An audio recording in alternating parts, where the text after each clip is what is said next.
Well, hello. We are talking today about how to be a captivating storyteller and how to captivate our audiences with the power of telling stories.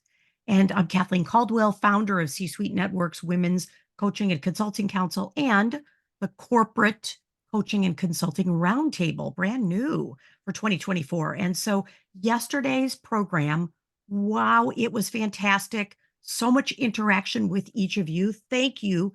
We really talked about how to craft an excellent signature speech. And also within it today, talking about stories. So, yesterday's program, we gave you frameworks, ideas, a whole framework about how to create a signature story that people lean into. No matter, we had that great video yesterday where we saw Oprah Winfrey do a signature story and a signature talk in literally 2 minutes. It was amazing. So she's got a framework that she uses to essentially tell the big idea, captivate us, hook us, lean us in, give some examples and stories, metaphors, supporting evidence. It was quite wonderful. And then summary, call to action, wrap up. It was just great within about 2 to 3 minutes. So we can do it too. So, what is storytelling? You can read the description on the screen, and it's really using the power of imagery through our words and our voice, and a description of ideas, beliefs, personal experiences, life lessons through stories, narratives to evoke powerful emotions and insights. Now more than ever, we need it. And so, a couple points that I'd love to bring up to you why I think this is so important for our business life is that it really helps our businesses stand out, motivating our customers, building relationships, communicating our value, and most importantly, you've been in business a while, reinvigorating our brand. And so, storytelling, as you all know, you remember when you were a little tot, your mother or father came in and told you a little bedtime story, and you remembered night to night the progression of the story. You knew where your mother, father, sister, brother, whomever was there, you had your favorite stories. We told stories around the campfire. Stories are ubiquitous, stories are important, stories are a way to pass down important legacy and tribes and information and breakthroughs. And so stories too are impacting our brains. I did so much research for our talk today and our presentation today, which I didn't know how much storytelling and stories impact our brain. And I was so amazed to find out that our brain activity is up to 5 times more engaged with storytelling than just data. And with storytelling, we're also impacting our brains, but also our audience's brains up to 7 different regions in the brain. So this is very powerful. And of course, I love this graphic. Big shout out and thanks to, my sources, brainfoundations.com, because this gives you an excellent graphic reference that, if we're just conveying facts, we're kind of just hitting a couple different parts of the brain. But when we tell stories, we're captivating more from our audience. And of course, you know this, but I thought it was so exciting to share some data points. And it makes sense to me because every time I do my signature talk, my signature presentation, I weave in that my kind of transitional health crisis that caused me to start my own business was the scariest day of my life when I went to the emergency room, St. Joseph's Hospital, Chicago, Illinois, on the lakefront, and it was the scariest day of my life. So I go into that situation and tell a powerful story of here's where I ended up, kind of the end in mind, and then here's how I got there. And so that's one of the frameworks I want to tell you about in a moment.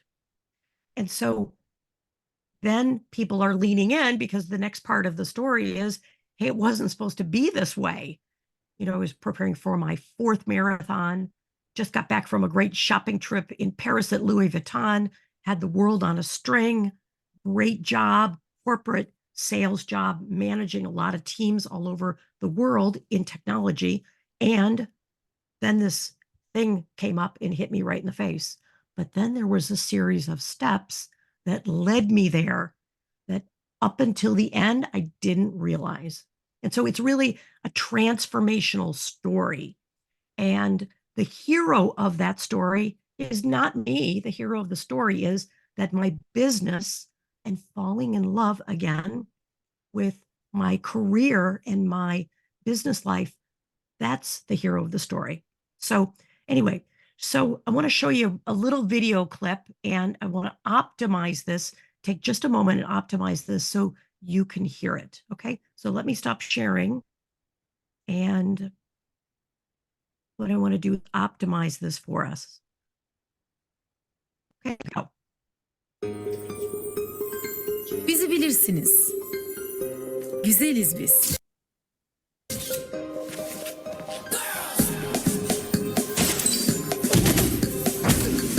Ellerimiz de böyle ince ve narindir.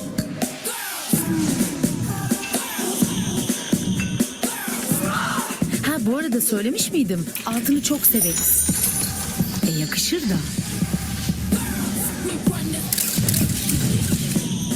Bir kenarda sessiz sakin kendi halimizde otururuz.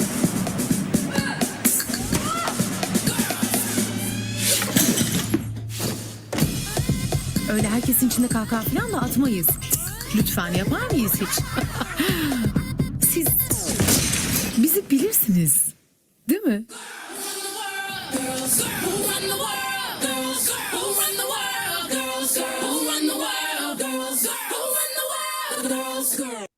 Okay.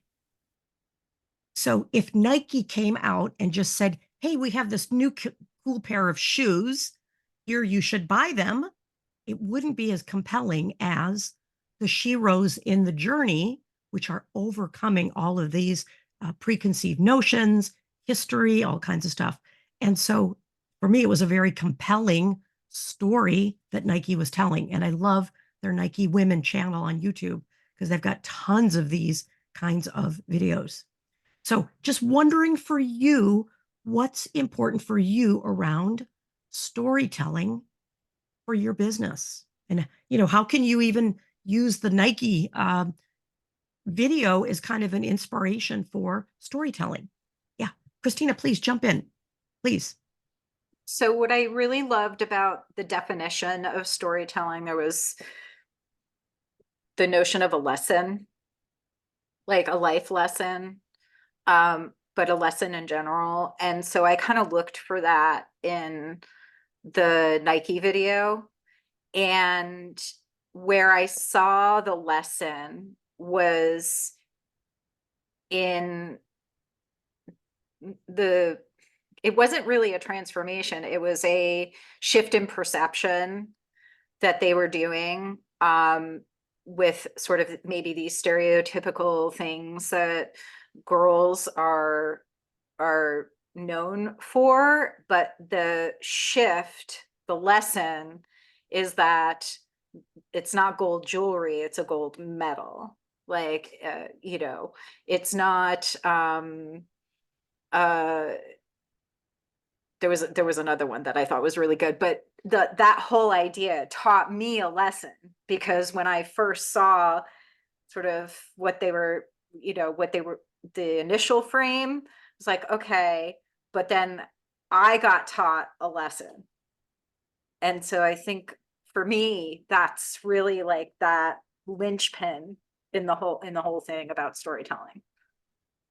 Love it. And our hands are so delicate to be kneading flour and, doing all kinds of typical traditional things. And then the next thing we know, she's pushing, doing bench presses, and so many different paradigm shifts. And what I loved is we didn't need to have the translation. We didn't need to have the subtitles. The story told the whole thing. Yeah, thank you very much, Christina. Excellent. Who else was there something that stood out for you around the video? Yeah, thank you. Trevor, please. So So glad you're here, Trevor. Thank you. thank you. I'm very honored. Thank you so much. What I discovered there was that while it started off as normal, everybody who's human attempts to be different. They want to be unique.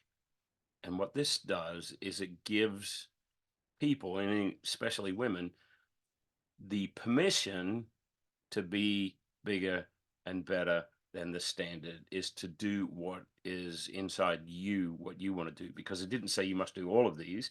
It was individuals who were able to transcend that standard and able to take. So it gives permission, and that to me is a really good part of storytelling, because storytelling should inspire you. It definitely connected with the audience, but it should also inspire you. And especially when we do keynote speeches, what you want is a strong call to action, and that can be coming from the stories that you're telling. Thank you. And I, through thinking about and preparing today's topic, I also thought, wow, how can I even weave more storytelling into everything that I'm doing? And, it's the small little ways through copy, through sales copy, through ads, through articles, through just my website, through everything is how just a new perspective on how can I tell a story as beautifully, Trevor, as you pointed out with the Nike commercial. Literally, it was a minute. Yeah, thank you. Great. Good. Susan, did you want to add anything? I New also perspectives? Yeah. love the uniqueness, and that was the piece that stood out. It wasn't one girl doing the same thing in a different way. Yes. Each of these women were doing something that was important to them in a different way. And I love the fact that I didn't even think of it as somebody's commercial until the product came up Right. at the end, because the story was engaging enough to get my brain thinking about what each Yes. one of these had overcome or addressed without attaching it to an outcome of a shoe. Great. Yeah. You just muted yourself, Thank you. Kathleen. Thank you. I was so excited. I just jumped right on that mute and unmute. Yes. It kind of sprung on us at the end that it was a pair of shoes. It was kind of came out of left field that, oh, that's right. They're promoting something or selling something. I just thought they were showcasing all of these women who liked gold, but then they liked the bling of the Olympic medals or the athletic medals. So You yeah, remember the story more than the product. there you go. There you go. Very, very great. Yes. And so using the video as some inspiration, because I always love to bring in some video to tell the story better than I think I could ever to illustrate it. I want to jump in and think about how then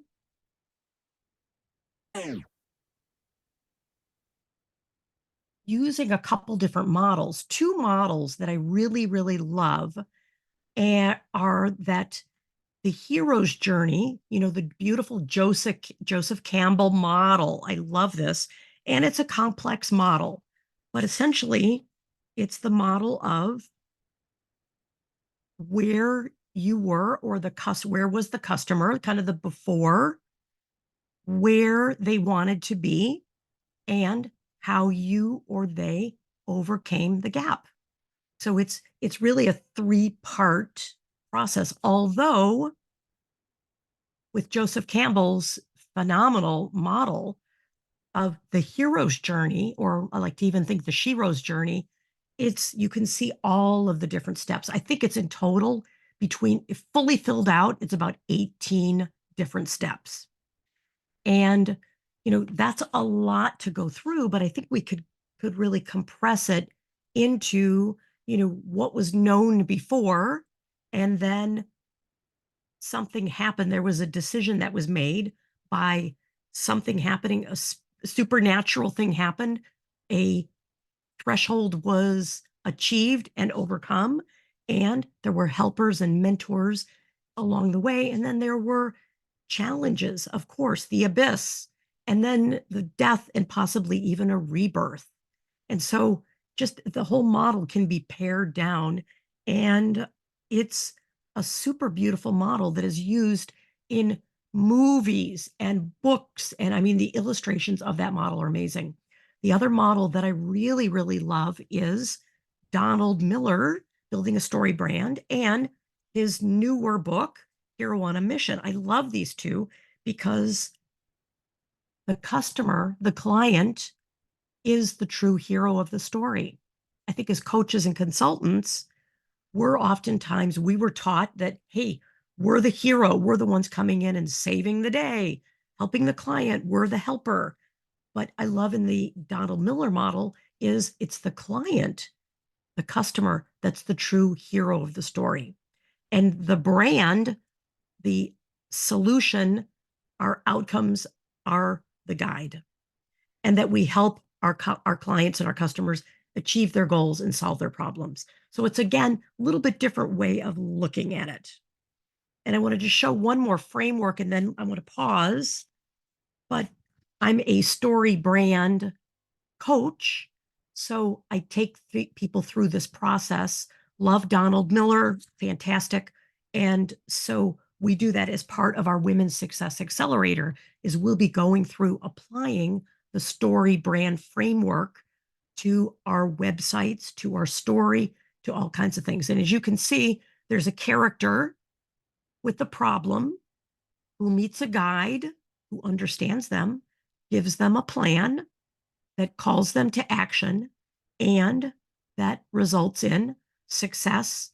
And what are the failure points that they want to avoid? And they get to have a transformation in their identity. They get to go from worried and concerned, not getting the results they want, to empowered, emboldened with a plan that's making a global impact, just as an example. Okay. So I'd like to just pause for a moment. And for you, is there a model that you like? Do you like Joseph Campbell? I mean, there are so many different models out there. The Pixar model on how Pixar uses for videos and movies. Every movie has got, a plot and a story framework. And what is one that you like? Is there one that you kind of lean into or are intrigued about?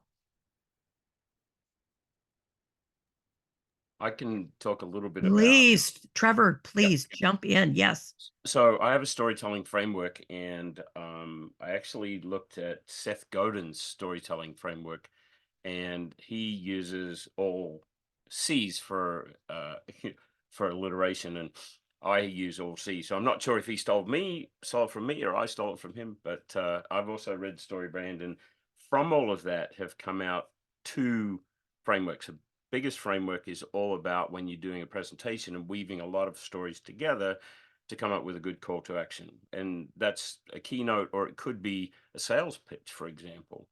And a lot of the sales people that I teach, we've got to switch them from thinking of speeds and feeds into telling something that's very personal to them and understanding. And that goes with the antagonist, protagonist, you being essentially the antagonist in that story. But my very short version for short individual stories is, what's the problem?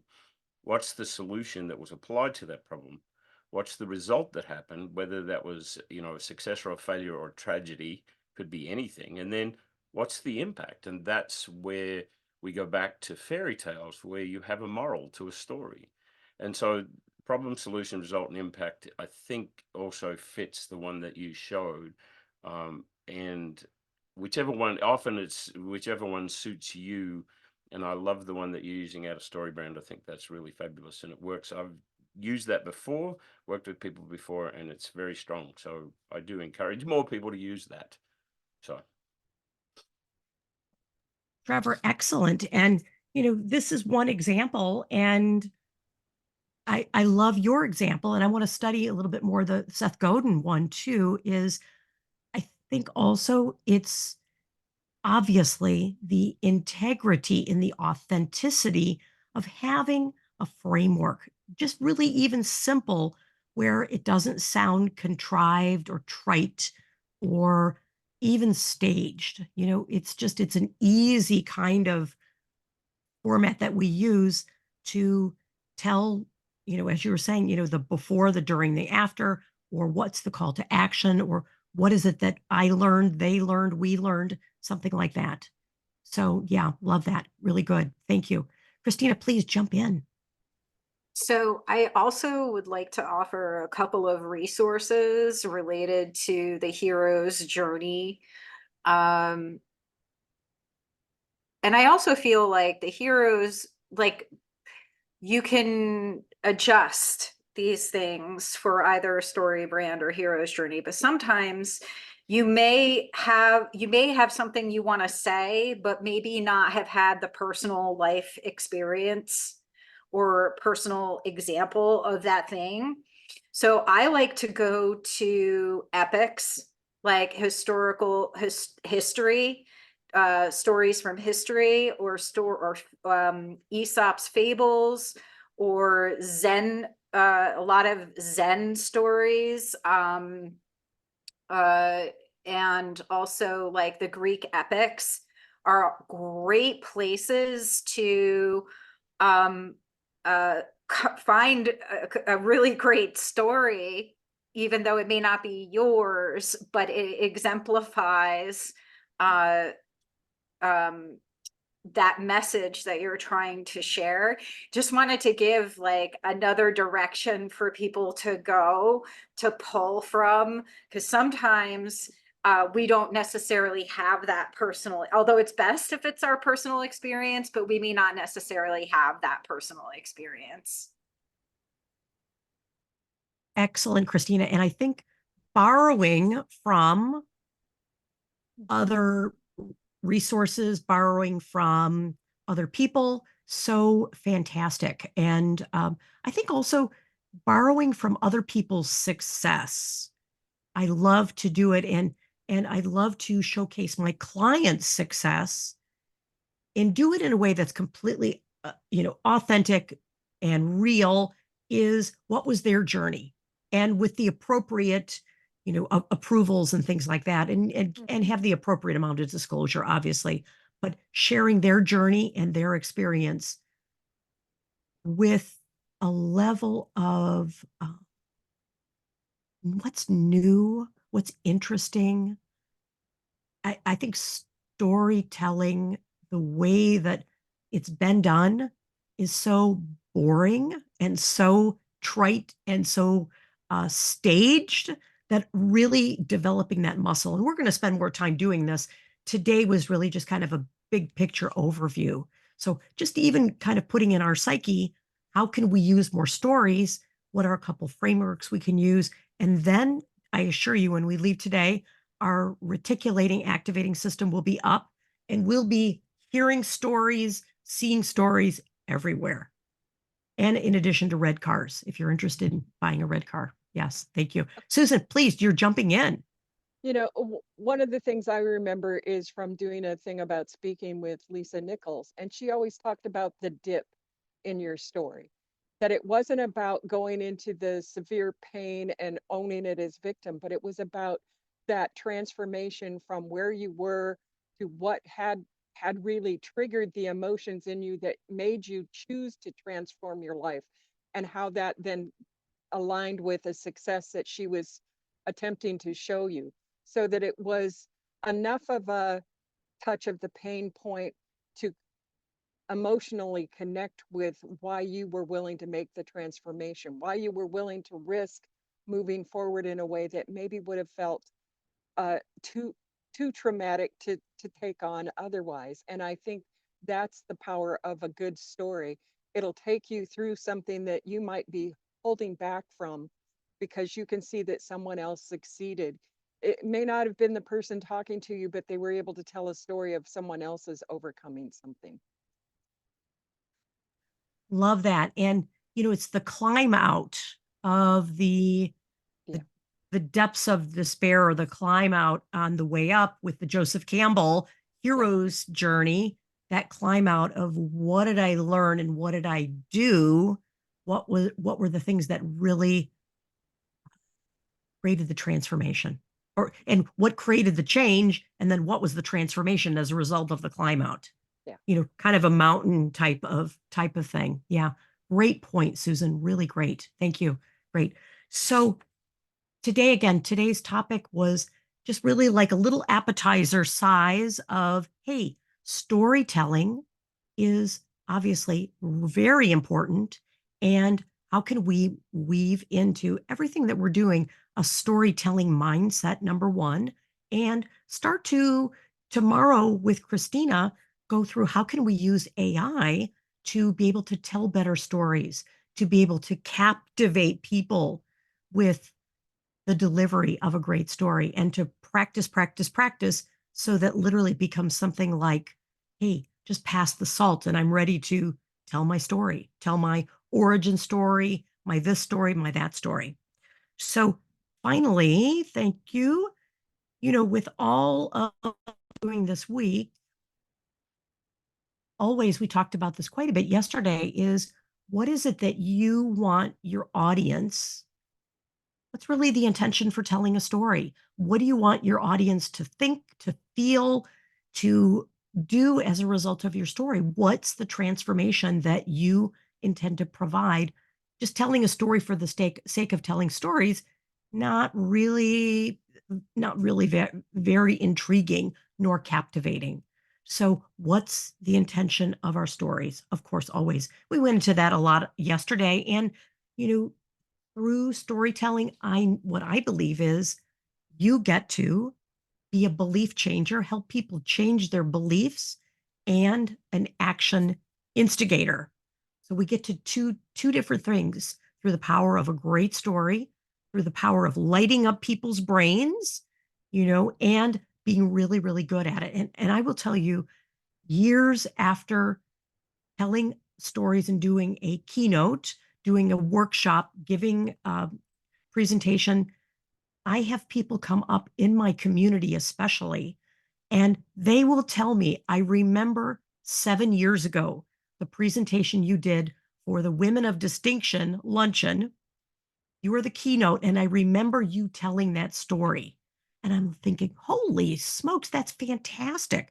And one woman recently said, and because of that story you told, I immediately went back and put in my notice and left my work, left my job. And I'm thinking, oh gosh, okay, that's pretty risky. But, can your stories be a catalyst for change? Of course, that's the whole goal.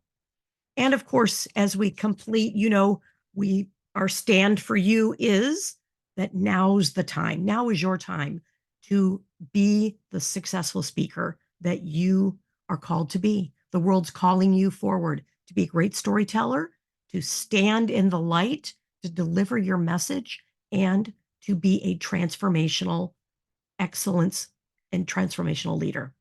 So, with that, just curious, we're in a challenge. Just wondering what's one action that you will take as a result of our storytelling and how to captivate with storytelling. What's new, one new insight, and how will you take action on it in the next 24 hours? And of course, we'll pause after that because tomorrow we get the great privilege to supercharge our speaker success with Christina DiGiacomo talking about AI. Okay. So tomorrow's program is going to be fantastic. Same time, same channel. And with that, we'll complete the time. And just curious, a big takeaway. We'll put a little bookends in here and or new action. Yes. Welcome, Sheila. Hi. Yeah. Thank you. What I loved is when you talked about the brain and the number of areas that it engaged.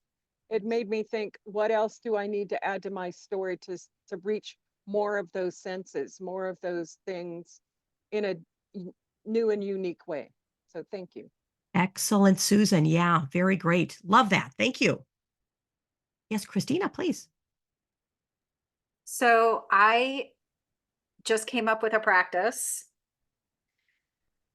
to heighten those sort of storytelling senses and feel more creative. So when I go out, I'm going to look for story. So go like, and basically kind of do the hero's journey with what I observe.